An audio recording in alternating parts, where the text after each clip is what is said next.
Kesavan Veluthat, who is an Indian historian and academic. He was educated at Calicut and New Delhi, and he has taught at the Universities of Calicut, Mangalore and Delhi. He's written books, several books on early medieval South India, and is also translated from Sanskrit. Well, sir.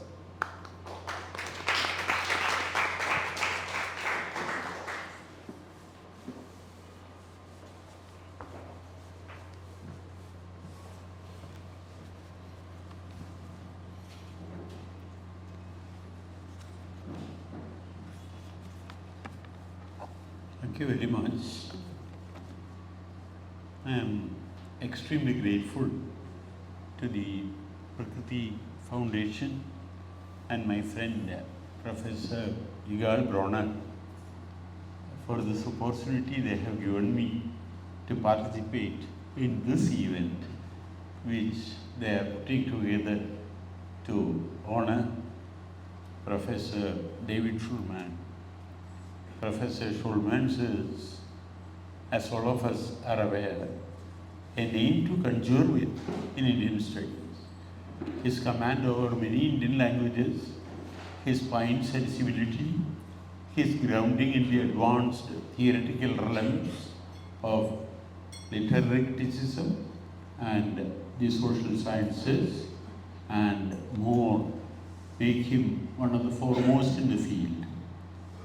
Sanskrit Kavya being one of the areas where he has done sustained hard work, I propose to pay a tribute to him by telling him how I, as a student of history, read a Mahākāvya, namely the Śiśupālavadha of Māgha. Doubtless one of the greatest Mahākāvyas in Sanskrit, and one that Professor Shulman is very fond of. There is a famous saying that Māgha stands first among the Kavyas, although Kalidasa is the first poet. In other words, comparing Kalidasa, Bharavi, Dandin and Māgha goes thus. Now I am not reading the original. Kalidasa's simile, Bharavi's richness in meaning, Dandin's beautiful diction, all three are present in Māgha. Śiśupālavadha is counted among the foremost grand poems in Sanskrit and prescribed along with Kiratarjuniya and Naishuthiya Charita as one of the greater three, Brihatrayi, for the ultimate in Kavya education in Sanskrit. One who has covered 9 chapters of the Māgha, they say, will not come across a new word in Sanskrit. Yes, that is what they say. Navasargagataye Māghe, Navashabdo Navidyate. Not much is known about the poet Māgha. That the poem is by Māgha and that its name is Śiśupālavadha is said in a concealed manner in the text itself.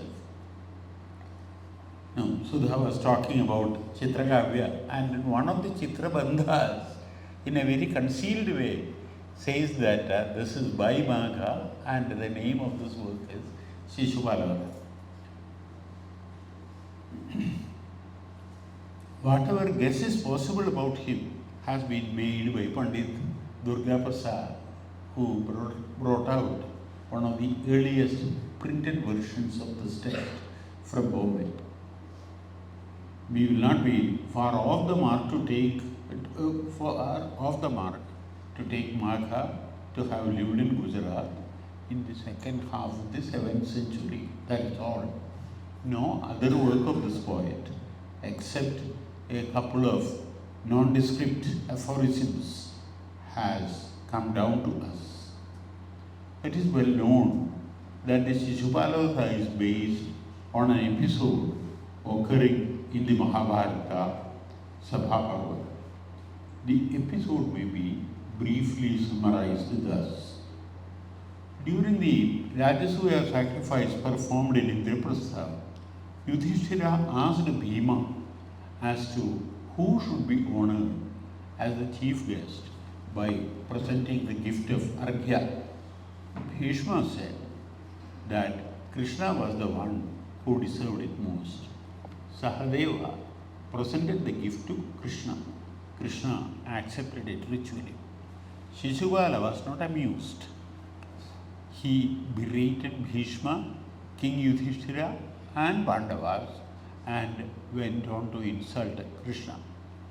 Bhishma told Bhimasena the story of Śiśupāla's birth and about a promise Krishna had given to Śiśupāla's mother, Krishna's own aunt, that he will forgive 100 derelictions of her son, even if they were capital ones. Śiśupāla went on hurling abuses at Bhishma and the Pandavas. Bhishma asked him to take on Krishna if he had the courage. Śiśupāla harangued at Krishna even more unforgivably. When it exceeded the limit, Krishna wielded his discus and returned to his life. A sublime radiance rose forth from his body like the sun from the sky, greeted the lotus-eyed Krishna and entered him. This is the episode that you have in the Mahabharata, of course, told in much greater detail, but this is the bare outline of that. It is this episode in the Mahabharata that Māgha has transformed into a grand poem for all times. What a transformation it has undergone. I am not going into the poetic heights to which Māgha has taken it, as my training and interest circumscribe me to the historical aspects of this transformation. The poem opens with a beautiful description of Narada going to Krishna to pass on to him a message from Indra. Narada presented his mission before Krishna after duly receiving the hospitality.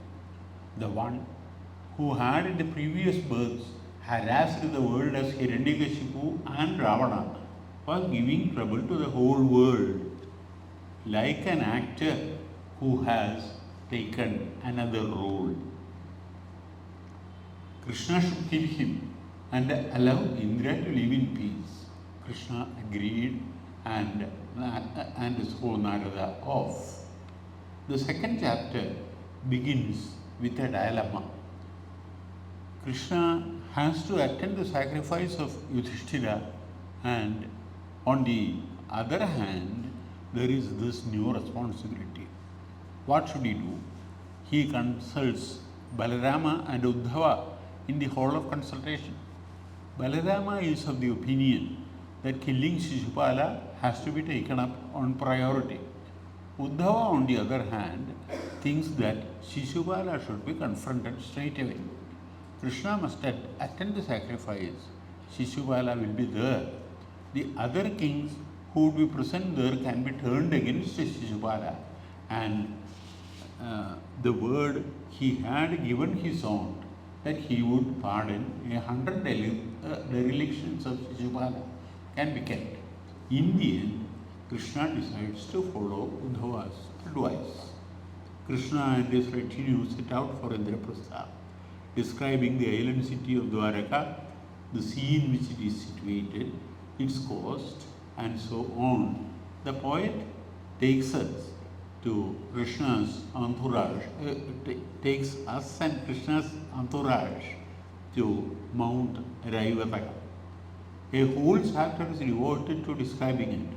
This chapter is among the best in the poem, with the use of diverse meters, multiple figures of speech, both of the Artha and Shabda Alakara variety, allusions to different branches of knowledge, and so on.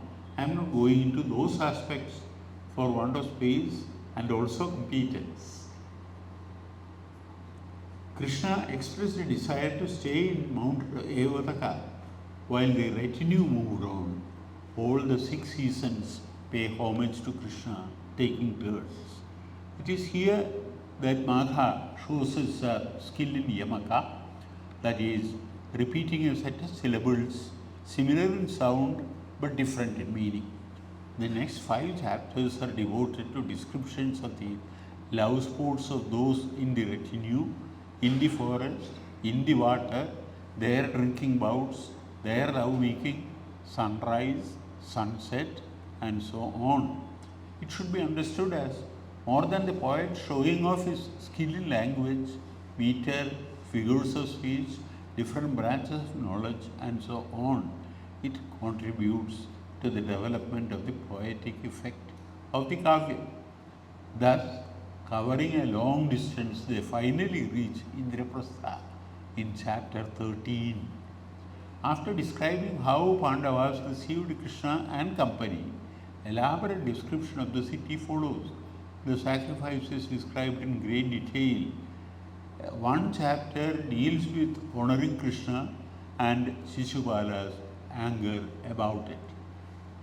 Then, in the next chapter, there is Śiśupāla's message to Krishna through an envoy who speaks in a language which can be interpreted as both friendly and hostile. Those on Krishna's side realized that it was the hostile meaning that Śiśupāla had intended and that the only fitting reply would be war. Both sides prepare for it. There is a beginning of the war in a whole chapter, the fortunes of which may turn either way. Dolayudha is the word. Like a swing, the war continued. The war intensified in chapter 19. This chapter is one of the toughest in Śiśupālavadha, what with the complicated Chitrabandhas, palindromes, and so on. Understanding this chapter may give us a clue to what the poet was trying to achieve. More than just a show off in language, meter, and so forth, there is some deep expressive drive at work, going beyond the rules or norms for kavyas that traditions have prescribed. In fact, the chapter is by itself a great masterpiece. As the grand poem moves to a climax, it is as if language itself were suddenly expanding or perhaps breaking apart and then reuniting. In a way, a linguistic equivalent of the great fight between the armies of Śiśupāla and Krishna, in which the two seem to come together into an organic unit. Krishna takes on Śiśupāla directly in the final chapter. Śiśupāla tries all divine weapons. Krishna effectively counters all of them. The last three verses tell us how, when Śiśupāla saw that no weapons are of any avail, he started hurling abuses at Krishna, and Krishna beheaded Śiśupāla with his discus, and a radiance emanated from Śiśupāla's body and entered Krishna's. These variations that we see between the epic and kavyas are extremely significant. The epic presents the whole episode as taking place in the sacrificial hall of Yudhishthira. Nobody moves from there. It's the only location that we see in the epic is the sacrificial hall. There are only speeches there. Although there are challenges and counter challenges for war in the epic version, all that is verbal. There is no indication of the presence of soldiers other than the Rajas or their kinsmen. There is no forceful army. Although the arena of the episode was a sacrificial hall, and although it gives us details about the guests who had arrived to attend the sacrifice, it does not say anything about the sacrifice itself. The epic tells us elaborately about Śiśupāla's birth and Krishna's promise to pardon 100 derelictions of his but the Kavya makes only very incidental, oblique references to this. Narada has no role to play in the epic. He was just one of those who were present at the sacrifice. He did recognize Krishna as Vishnu, that's all. The Kavya opens with Narada's important message to Krishna. Was Narada present at the sacrifice at all? There is no indication in the Kavya. The Kavya is at variance with the epic in nearly every detail. Its beginning is in Dwaraka. Krishna and his retinue set out from there and reach Indraprastha slowly, taking a lot of time. The poet progresses by making them stay at different places en route, making them indulge in all sorts of fun. Even in Indraprastha, the center of attraction is not the sacrificial hall. What the poet sees are the camps of those who had arrived on the invitation to sacrifice, the skyscraping structures and the aeroplanets and so on. The description of the sacrifice is elaborate. The resources of the king and his munificence are lauded in great detail. The fourfold army of the Yadavas, its march to Indraprastha, the elaborate prescriptions for war, their camps in transit, and at Indraprastha, the armies of other kings and their establishments. These details are hard to miss in the Kavya. So also, the detailed descriptions of the preparations for the pursuit of war in the last 4 chapters are very elaborate.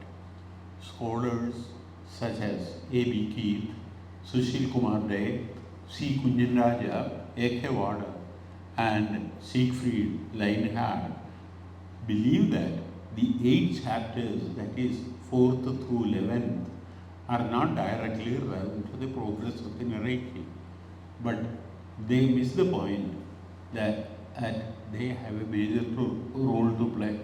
In fact, Lawrence McCree has a very detailed study of these and makes the point that the earlier scholars have missed the point.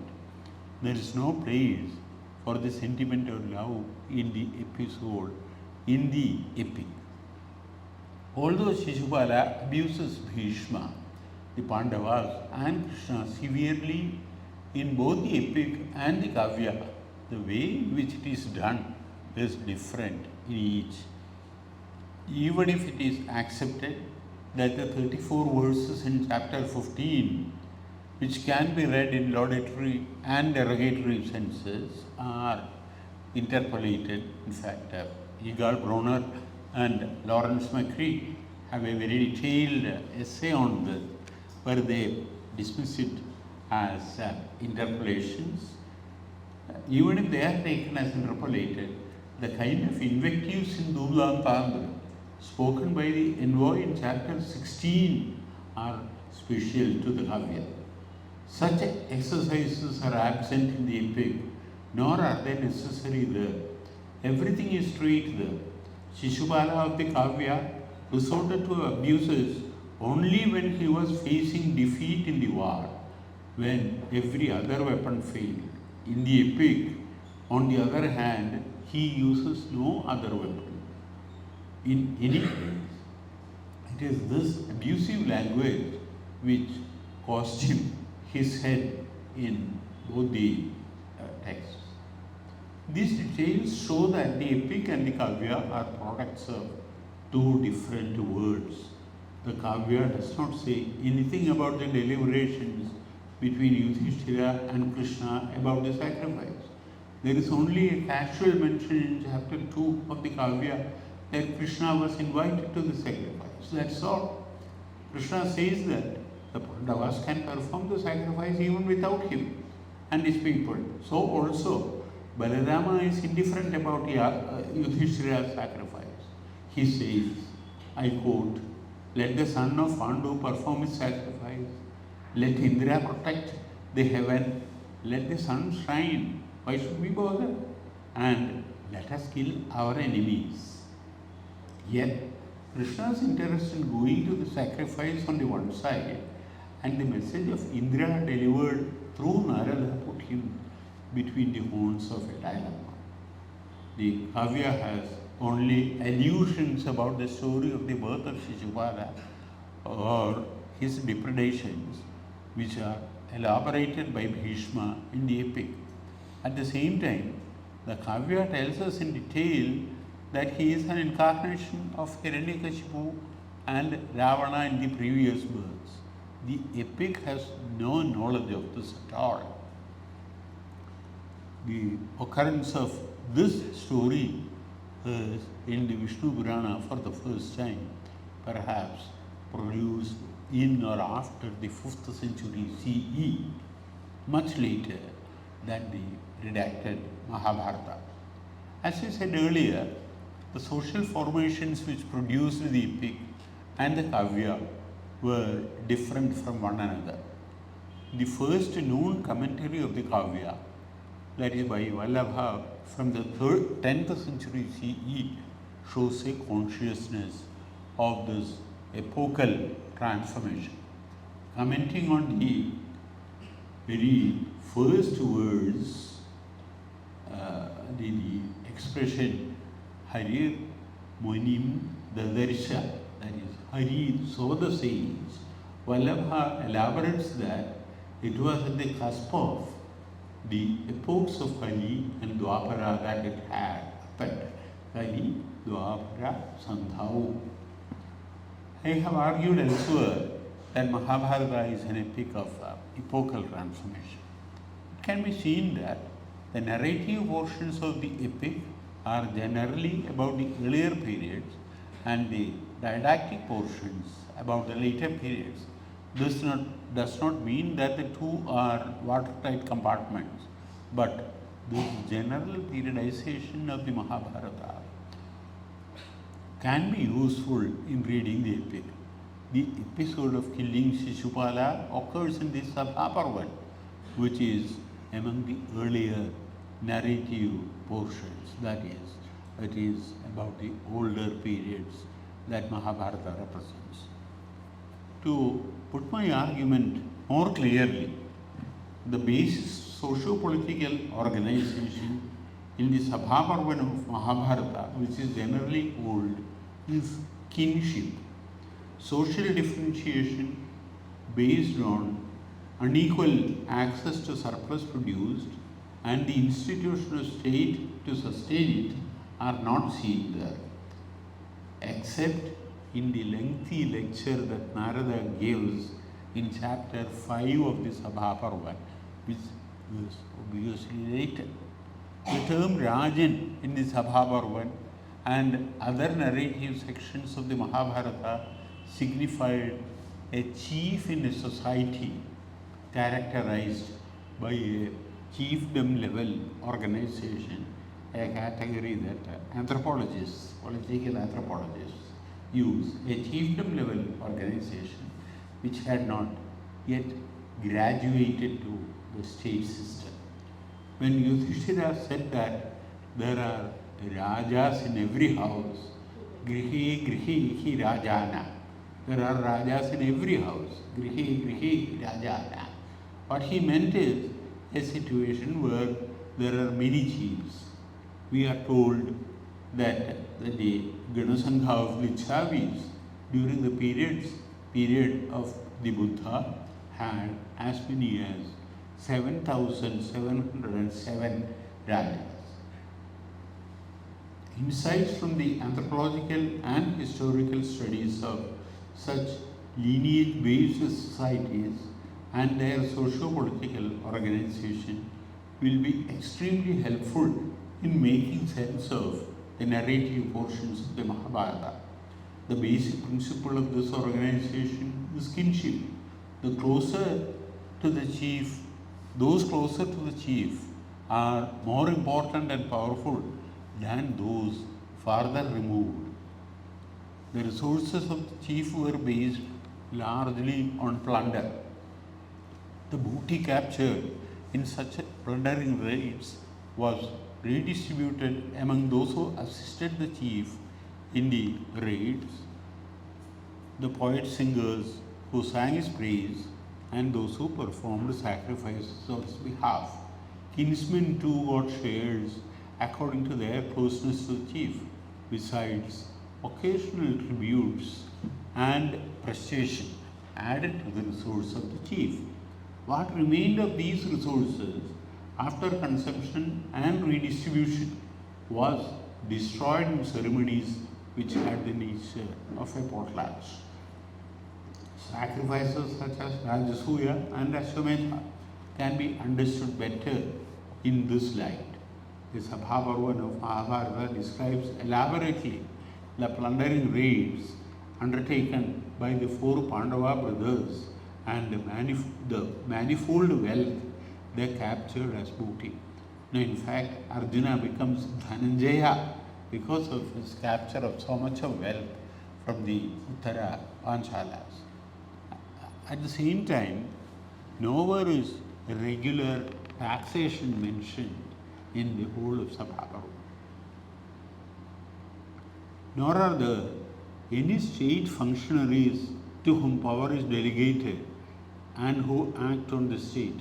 So also soldiers and armies consisted only of kinsmen, not paid employees of the state.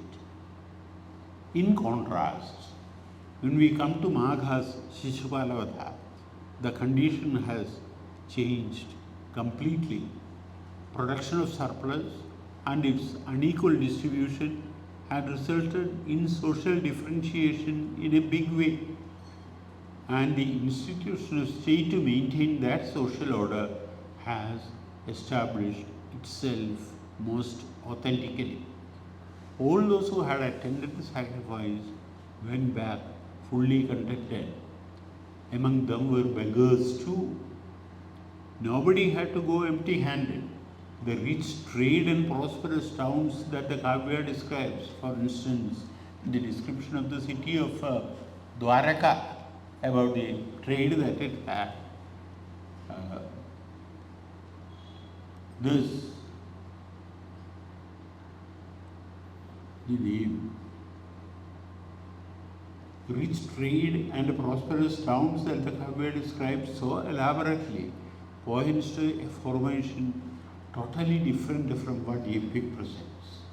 A mere look at the military organization is indication of the changes that political structure had gone through. The king of Śiśupālavadha is not just a chief in a lineage society, nor was he a monarch who concentrated all powers in himself.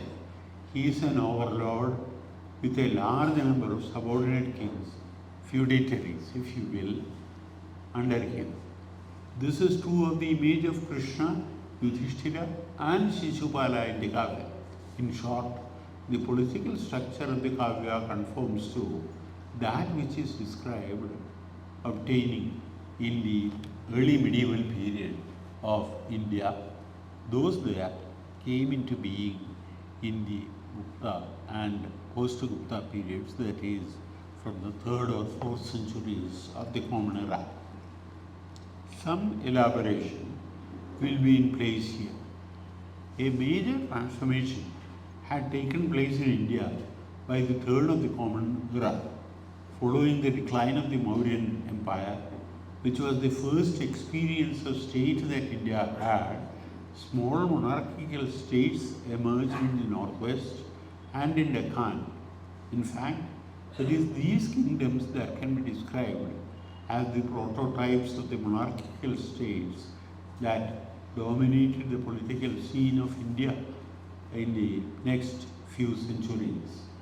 They had in a way risen as secondary states, as Sudarshan Senaviratne, a Sri Lankan historian who passed away recently, Senaviratne, which drew their inspiration from the Mauryan state, placing them at the back of the political formation which developed in the Gupta and post-Gupta periods, will make our understanding of those polities clearer. These kings followed the ideal of Vijigishu, a conqueror, conceived by the Arthashastra. the principles of Shadgunya and Mandalayoni in that text and later ones to inspire them. A great necessity of the times was to create an image of royalty that would legitimize those kings and their exercise of power in this manner. Historians like R.S. Sharma and Devangana Desai have shown how different forms of art produced in that period worked in that direction. In fact, one of the major arguments put forward in a recent publication is this: whatever is shown as typically Indian are products of this period.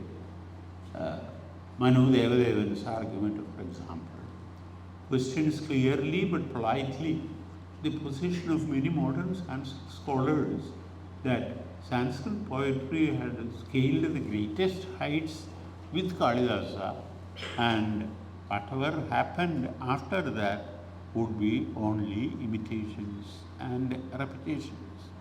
The political significance of the Kavya is hard to miss in the construction of the image of the king, his court, his political activities, and the kind of establishment that he had, whether the king is Krishna, Yudhishthira, or Śiśupālavadha. As I mentioned earlier, the second chapter of Śiśupālavadha begins with the dilemma of Krishna. Should he attend Yudhishthira's sacrifice or should he deal with Śiśupālavadha? He presents the problem to Balarama, his brother, and Uddhava, his uncle.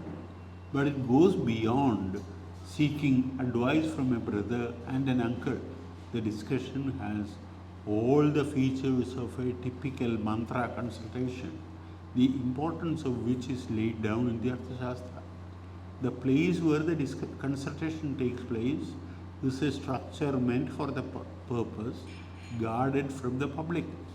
Krishna presents his problem and Balarama gives his opinion.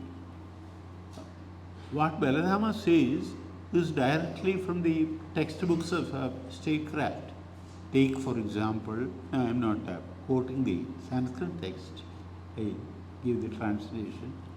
Even fools can, studying the books, lecture that there are 6 types of strategy, 3 kinds of power, 3 kinds of success, 3 kinds of position. Each one of these is straight from Kautilya.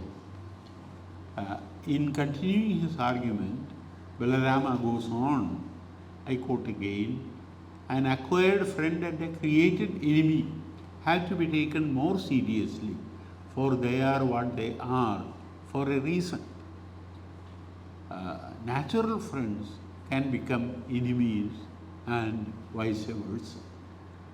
The debt to Kautilya here is difficult to miss. A verse that follows is an elaboration of this principle, which is taken up for discussion by the lawgivers.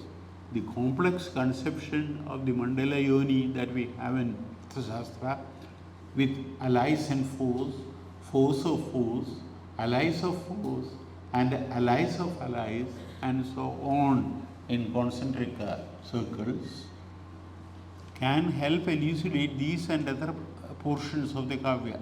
In fact, all further discussions in the consultation, that is, the points that both Balarama and Uddhava make, are unmistakably based on Kautilya and later lawgivers. The experience of early medieval India is a polity presided over by a monarch who claimed to be an overlord of other kings.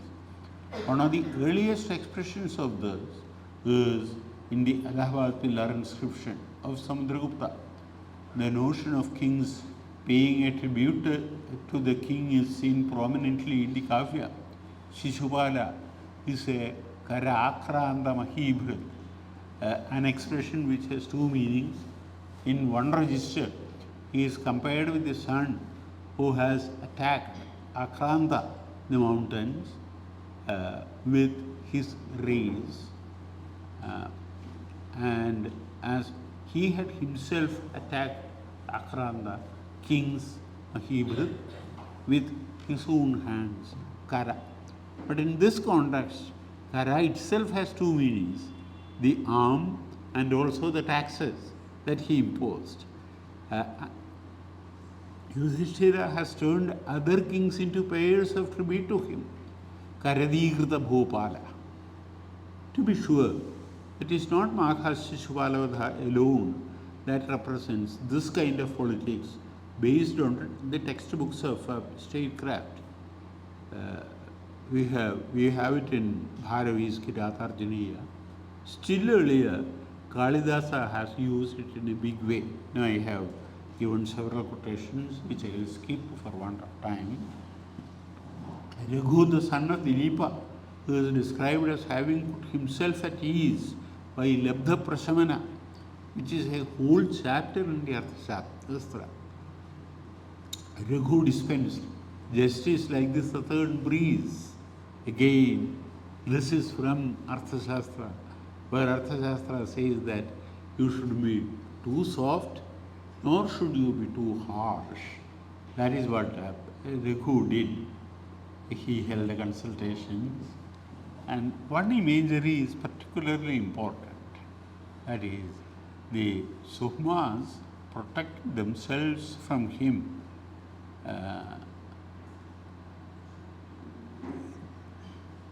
Him who was bent upon uprooting those who did not submit themselves by taking the course of the Vetasa reeds, protecting themselves from the torrent of rivers. In fact, strong trees falling and very silly reeds remaining undamaged in torrents is a very common imagery from the time of the Arthashastra itself. Read without wasting time. Don't perish like a tree. Yudhishthira granted land to Brahmanas. Raghu had done the same thing. Similarly, he had captured and reinstated enemy kings. Such capture and release, Grahana Moksha, is what any Vijigvishu of early medieval India was supposed to do. It is not just in the textbooks of political science or romantic literature that we have this statement. What the Allahabad Pillar says is exactly the same. That is, he describes Samudragupta as one whose great fortune was mixed with, so as to be increased by his glory produced by the favor shown in capturing and liberating all kings of the regions of the south. Then I have given more details from the same record. Thus, if we bear in mind the milieu which produced the epic was a lineage society of the early historical period of Indian history, and that which produced the Mahākāvya was a state society of the early medieval period, it will be easier to appreciate both. The difference between the epic and the Mahākāvya in the treatment of the episode can be explained in part by the difference between the audience of the two. While the epic as an oral narrative had the sages and others present in a sacrificial hall, as in the 12-year-long sacrifice of Shaunuka or Janamajaya's Sarpasatra, the Mahākāvya conceived itself as addressed to a cultivated, urbane audience of connoisseurs, themselves accomplished scholars of different disciplines, produced in, or at least for the royal court of early medieval India. This made a huge difference. Thus I argue that perhaps the Śiśupālavadha can be appreciated better when it is conceived as a grand poem for the eminently suited for the early medieval Indian court. Thank you.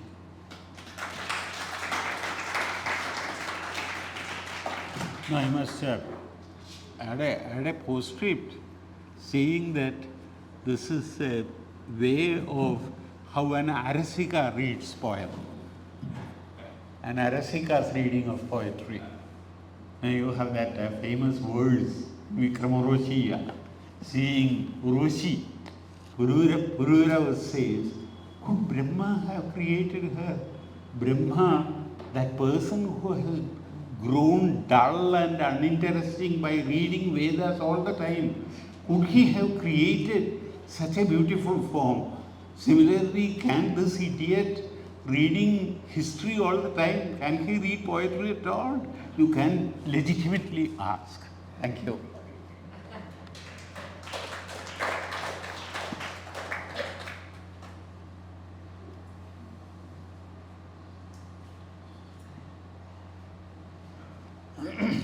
I'm asking this question to Rasika, not an Arasika. What do you think about the Chitra section? Why do you think it's placed where it is? How do you understand the need to do it? What's the nature of the statement that he's making? Now, I have thought about it. While he could have inserted this anywhere.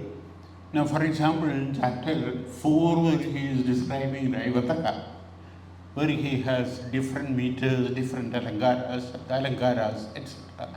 Now, it is possible that he could have inserted there. Or in the 7th chapter, where you have the whole series of Yamakas there, why doesn't he use the Chitravandhas there? Why should he reserve them to the 19th chapter?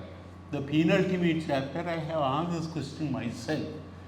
As the Kavya draws almost to a conclusion, when the war is intensified, the intensification of the war between the armies of Śiśupāla on the one side and Krishna on the other, this is described here that you have the Chitravandhas.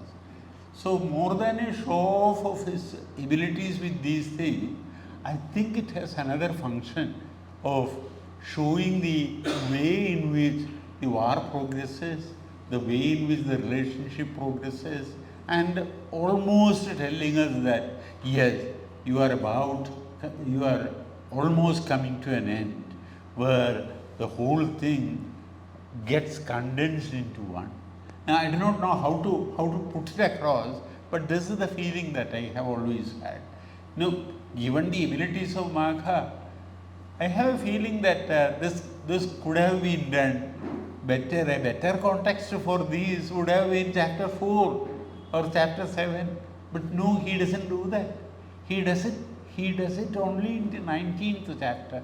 So this is the way in which I have thought this question can be answered. I have asked this question to myself. And this is the way in which I was able to answer that. I do not know. Do you think there could be another explanation for this? Yeah, I think there might be. Depends how we understand what these Chitra images are meant to reflect.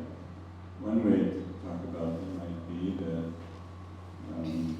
after 19 to 18 previous chapters, you come to a point where there is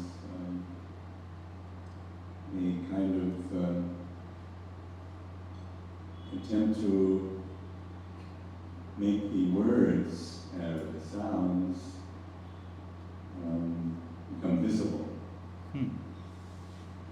And the Kavya itself, in a way, is moving in that direction anyway. Because it's not enough just to hear the sound, you should be able to see the sound. And especially towards the end, I suppose. I mean, I agree with you, this is an ultimate moment, and it in a way sets the scene for that ending. But I don't think it can end until you can actually see the sounds in your mind's eye. Why I thought this way is the way in which the 18th chapter ends. The way in which the 18th chapter ends is that this way the war was progressing, where the result may could any which way. Dolayuddha. a war where the result could swing any which way. So after that, he wants to reassure us that no, this is going in the right direction. Well, I don't know. I don't have the know. answer. Naresh, please. Naresh had raised his hand. I'm going to ask an Arasika question, the Rasika. Ah. So it's a kind of literary history question. Beg pardon? Literary history question. So the famous verse that we all know, the verse about the gables which had these plaster pigeons upon them and motionless cat, you can see one of those cats Yeah. outside, Yeah. which was lunging, it was standing motionless, waiting to pounce upon the birds. And then the people who were walking past, they appreciated how lifelike these plaster pigeons were and how lifelike this The cat was. Huh. And it was constructed so well. Chakram Swaya. Chikram Saya, Kritrikam. Right. So I think when you spoke about early scholars' evaluation of the Mahākāvya, you said that they use adjectives like artificial. And so at the end of this verse it says, and the people who were appreciating the beauty of these plaster pigeons, they also thought that the cat was artificial. Kritrimameva mene. So can you tell us something? Kritrimameva If mene. these readers of the Kavya Let me see if who we don't have have. a very positive appreciation of it, are in a little bit of the predicament like the people watching the cat and the pigeons, and they don't quite know what Kavya is supposed to do and that life is supposed to imitate art. No, exactly. No, that precisely is my point. The function of a kavya is not to tell you the story. Mahabharata has anyway done this. Śiśupālavadha was given the gift of Arghya, and Krishna was given the gift of Arghya. Śiśupālavadha was not amused, he abused, and at the end of the whole thing, Krishna beheaded him. If your interest is to know the story in which Śiśupālavadha was killed, with folded hands I will pray, please don't read Śiśupālavadha Kavya.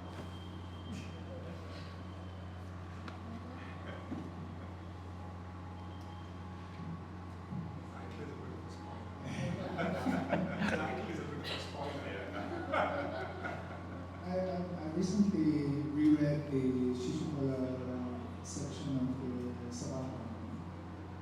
And there are two things that stood out in this reading this time.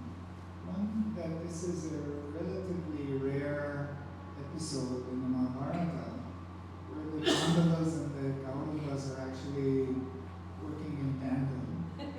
And there's no obvious enmity between them. And in fact, they rally behind Bhishma, the grandfather, who is presenting the choice of Krishna as the guest of honor. And the other is that this is a portion in which it's not just about Krishna's status as a king, which Śiśupālavadha insists on, but also about Krishna's disputed divinity. Like, is he a person who just lifted Mount Govardhana, or did he just lift something in the size of an ant? Right? So some people in the Sabha already know and recognize Krishna as the ultimate one. And some people think he's just like, not even me. And pretty problematic character. Well, how do you think these two aspects of the Sabha version of the Śiśupālavadha episode of the Mahabharata influenced Māgha's choice of this episode for his Mahākāvya? In fact, this kind of ambivalence you can see in other parts of the Sabha Parva, and particularly where you have this episode of killing Śiśupālavadha. For instance, when Śiśupālavadha started abusing Bhishma and the Pandavas, all the kings who had assembled there were in a mood to support Śiśupālavadha, and even said that we will burn this old fellow, this Purana, old fellow, like a heap of grass. heap of dry grass. This is what the other king said. But after some passage, without any provocation, we see that the kings who had assembled there, the Rajas who were assembled there, they were against Śiśupāla, they were in a mood to support Bhishma. So this kind of an ambivalence you can see in other parts also. Well, how it would have influenced Magha's choice of this particular episode for his Kavya, I do not know. I am not in a position to answer that. Magha's is a much more complicated project. That is what. He wanted some excuse to have his Kavya. Now whether it is killing of Śiśupāla or some anything else, he wanted some excuse, and here it is that dry as dust historian speaking to have all these ideas as a peg to hang on. So any other episode would have been as good or bad. I don't know.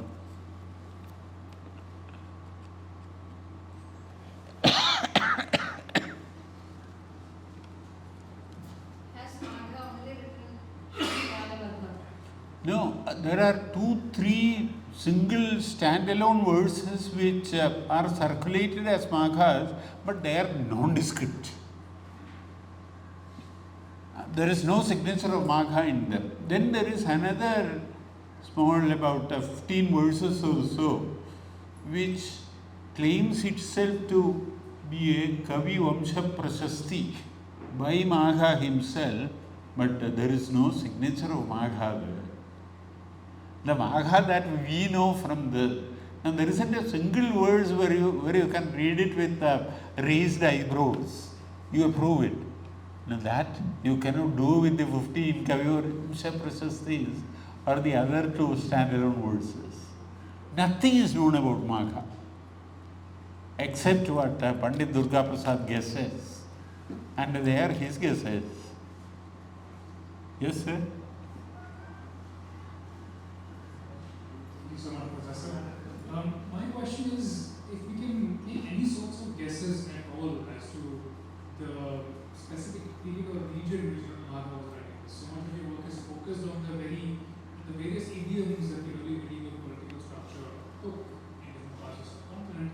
And I'm wondering if there's anything in the Kavya and the particular way that Magha presents kingship or quality that allows us to guess at where he may have been writing from, who his patrons may have been, and beyond the edification of early medieval kingship, what his object is with the Mahākāvya.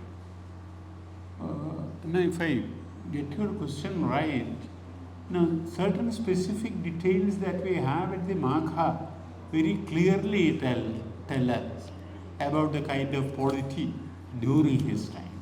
That is what we can see. Now, for example, the references to, now in fact, the straight quotations, not within quotation marks, but we can see that these are quotations from the Arthashastra, from the other textbooks of statecraft like Manu, Varacharya and others. We can see them very clearly there, not unlike what you have in the Śiśupālavadha episode in the epic. So it is this variation that I was emphasizing on.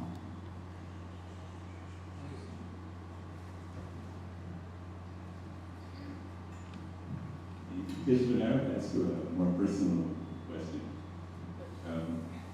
You're a historian, that's an honorable profession, but I think it's very clear that you love Māgha, and you actually translated it into Malayalam. So maybe tell us what you love about it. What do you love about this text? What is your experience of it as you read it? No, there I have to tell you a little about my autobiography. Now, I haven't studied Sanskrit in the formal sense. Of course, they tried to teach me Sanskrit, but the only result of that was that my tuition master and I earned 3 years of age, nothing more.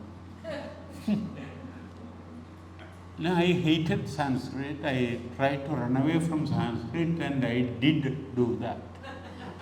After many years, the next was my experience of Vedic studies. A teacher used to come home, teach me Vedas, and that made things worse. That made things worse. Then after that, I had said a flat no to anything in Sanskrit. So much so that my Hindi was very poor because it is written in Devanagari script. In school, until my 10th class, I never got anything more than 26 marks out of 100 in Hindi. This is because of my hatred for Devanagari script.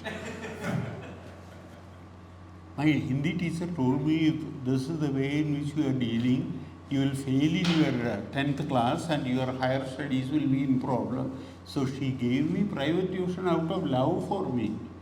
She gave me private tuition and helped me scrape through my final examination with somewhat defensible marks, that's all. Then, and I'm sorry to be boring you with my autobiography. Then my father wanted me to study science, and I didn't mind. I was put to a college with the sciences as my optional subjects, but the problems at home and basically my lack of interest in any studies saw to it that I failed in the pre-degree examination. So there was nothing else to do. I was staying home. My father had a great Sanskrit scholar friend. My father himself was a good Sanskrit scholar. Luckily, he did not teach me. But he had a great Sanskrit scholar friend. This gentleman used to come home occasionally, stayed with us for 10-15 days together, and my father would every day scold me for having failed in the examination, for doing nothing else. And this gentleman too joined my father. One day he told me, with such a huge collection of books that your father has, why don't you try to read them? Then I told him that there I was honest. I told him, sir, these are all in Sanskrit. I don't know a word of it. Then he assured me that anything that is written by humans will be accessible to humans. You have to make an attempt, that is all. Then he told me, he took out the Mahabharata, the original Sanskrit Mahabharata, and there is a beautiful Malayalam translation, verse by verse in the same meter by Kodunallur Kunyakuttan Thampuran. So Kunyakuttan Thampuran's Bhasha Bharatam on the one side and Vyasa's Mahabharata on the other. You read the first verse here, then read the corresponding verse in translation. As you have progressed up to verse 100, I can assure you, you can discard the translation and you will be able to negotiate with the text. I took the challenge and I realized that he was right. Now I couldn't entirely throw away the translation, but now I had to go to the translation only on very few occasions. Then after 6 months or so, he came back and asked me, how far have you reached? Then I said, yes, I have reached a few chapters and I am now growing confident. Then he said, stop reading Mahabharata. Took out Māgha from the shelf. From my father's shelf, he took out Māgha. And my father raised his eyebrows. You are starting with Māgha. Māgha is supposed to be the toughest. I told you, if you have completed 9 chapters of Māgha, a new word will not occur in Sanskrit to you. So, do you want to start with Māgha? He asked this gentleman. He said, yes, he can do that. Then he said, you read the words. Then there is a very detailed commentary below that by Mallinatha. It was Mallinatha's commentary that my father had. You have Mallinatha's commentary below that. You read that, you will be able to understand. If you still have doubts, your father has a dictionary. My father had a copy of Monier Williams. So your father has a dictionary, consult that. This way you can progress, there is no problem, he assured me. The first words I was able to manage. But in the second words there was a problem. There was a word Thiraschinam. Gatam Thiraschinam, Anuru Sarathe, Thiraschinam. Now I had studied this word in my school, in my physics class and also geometry class.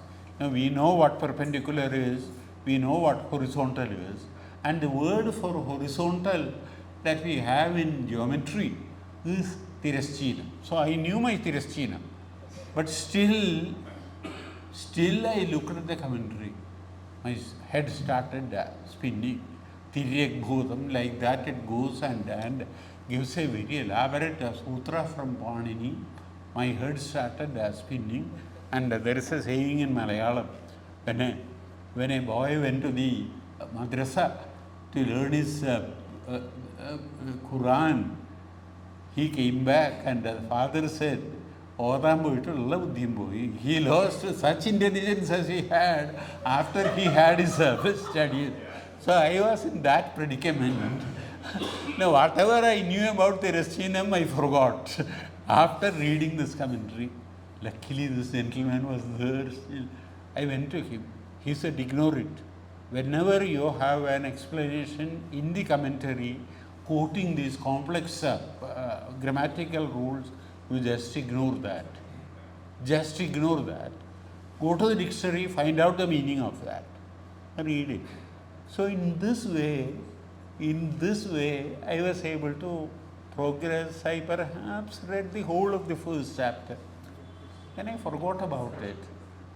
Then the accused number 2 is sitting right in front of me, Sudha Gopalkrishnan.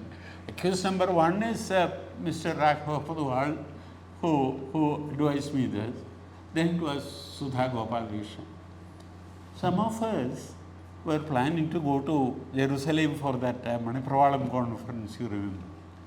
And it so happened that COVID prevented us from going. We were frustrated.